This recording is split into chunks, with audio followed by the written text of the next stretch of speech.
Kuwa hamna issue za copyright, ningekusogezea moja kati ya video ambayo nimekutana nayo ikisambaa kinoma noma, ikiwa inaonyesha moja kati ya viongozi wa Simba wakisema kwamba sasa hivi ni wakati wa kwenda kutoa kafara ili timu iweze kufanya vizuri. Moja kati ya kauli ambayo imeenda viral kinoma noma, na huyu si mwingine, ni mmoja kati ya viongozi wa zamani wa Simba na aliwahi kuwa mwekezaji pia, ukiachana na Mo Dewji.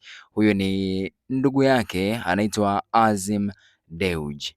Unajua ni nini ambacho kimemfanya akasema hivyo? Basi ngoja nikusogezee kile ambacho kimeweza kumpelekea mpaka yeye kukutwa akitamka au akitoa maneno hayo mbele ya kamera, lakini pia akiweza kufunguka kwa undani kile ambacho alikuwa anakimaanisha. Unajua Simba imekuwa na mwelekeo fulani vinoma, ikiwa na migogoro kwenye uongozi wake, tukishuhudia viongozi mbalimbali wakishindwa kuwa na umoja kwenye baadhi ya matukio, lakini pia ikachagizwa zaidi na ule mkutano mkuu ambao ulifanyika lakini haukuweza kutamatika kwa namna nzuri ambayo wanachama na mashabiki wa Simba wangefurahishwa. Unajua wanachama ni moja kati ya watu ambao wanachangia kwa asilimia kubwa sana uendeshaji wa timu, wakitoa ada zao, lakini pia ni watu ambao wamekuwa wakihakikisha timu inaendelea kupanda thamani, ukiachana na performance ambayo imekuwa ikionyeshwa na wachezaji. Sasa mkutano mkuu ambao ulifanyika katika uwanja wa Diamond Jubilee ndio hivyo hakuisha vizuri, na moja kati ya kitu ambacho walikuwa wanatamani kiweze kushughulikiwa ni pamoja na katiba na maboresho ya kanuni mbalimbali kwenye katiba yao ili waweze kwenda vizuri kwenye uongozi ambao wamekuwa wakiushuhudia. Unajua kuna upande wa wawekezaji, lakini pia kuna upande wa wanachama ambao ndio wanamiliki hisa nyingi zaidi kwenye timu ya Simba. Wanachama wanamiliki hisa 51%, lakini kwa upande wa uwekezaji wanamiliki hisa kwa asilimia 49. Sasa kitu ambacho kimekuwa kikiwafanya wanachama kushindwa kuelewa ni pamoja na majukumu ya mwenyekiti ambaye amekuwa hana majukumu mengi zaidi ya kufungua kikao pamoja na kufunga, huku bodi ya wakurugenzi kwa upande wa wawekezaji wakiwa na uwanda mpana wa kuweza kutengeneza hoja, lakini pia kuzitekeleza kwenye upande wa klabu ya Simba, jambo ambalo limekuwa likipasua kichwa kinoma noma. Mambo yalikuwa ni mengi, lakini kitu ambacho pia kimemfanya Azim Dewji kuweza kutoa kauli hiyo ni pamoja na matokeo ya Simba katika hatua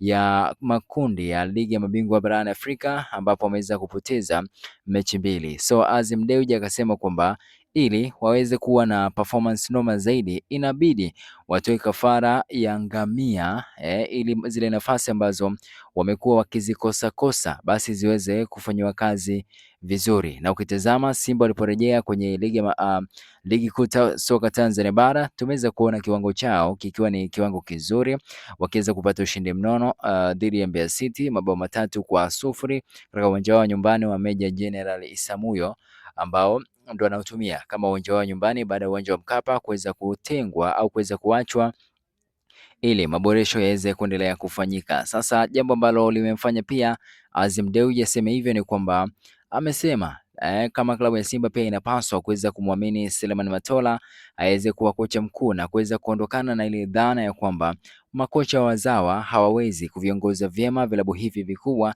akimaanisha vilabu vya Simba na Yanga. Kwa hiyo tusubiri tuone, huenda Matola ndiye ambaye akapewa kandarasi ya kuendelea kuinoa Simba kwenye msimu huu ama wakaamua kubadilisha mawazo, kwa kuwa pia bado kauli ya mwanzo kabisa before ya hii ya Azim Dewji tuliweza kumshuhudia Ahmed Ally akisema kwamba Simba inaendelea na mchakato wa kumsaka kocha mpya ambaye atakuwa na vigezo bora zaidi vya kuinoa timu yao kuelekea mashindano ya kimataifa, lakini pia kuisaidia kuweza kurejesha ule ubabe wao katika ligi kuu ya soka ya Tanzania bara ambao wameweza kupoteza kwa misimu 4 mfululizo. Kipi ambacho kitakuja kujiri? Tusubiri tuone vipi ngamia atachinjwa hadharani na kuweza kutoa kafara ili Simba iweze kupata ushindi kwenye mashindano ya kimataifa na kuweza kurejea baada ya kuweza kupoteza mechi mbili za hatua ya mwanzo ya makundi, ama ni kitu gani ambacho kitatokea? Kauli ya Azim Dewji imepokelewa vipi na mashabiki na wanachama wa Simba?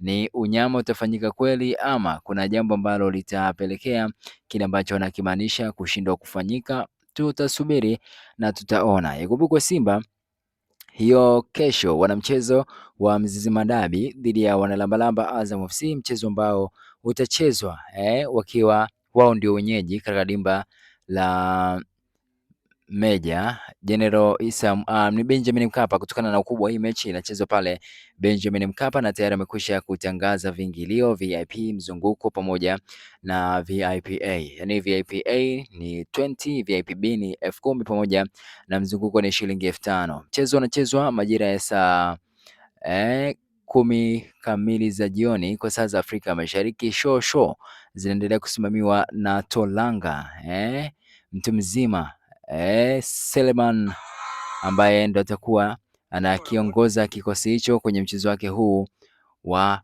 ligi kuu ya soka Tanzania bara, ikiwa ni mchezo wake wa pili katika msimu huu. So tusubiri na tuone ni kitu gani ambacho kitatokea. Wao wamezungumza kwamba maandalizi yako vizuri na kila kitu kinaenda sawa. Tusubiri wachezaji wataonyesha nini uwanjani kwenye kuhakikisha pia ushindi unakuwa ni mkubwa zaidi. Till next time, in official PMTZ_the baddest mumkin. It's PM Shot.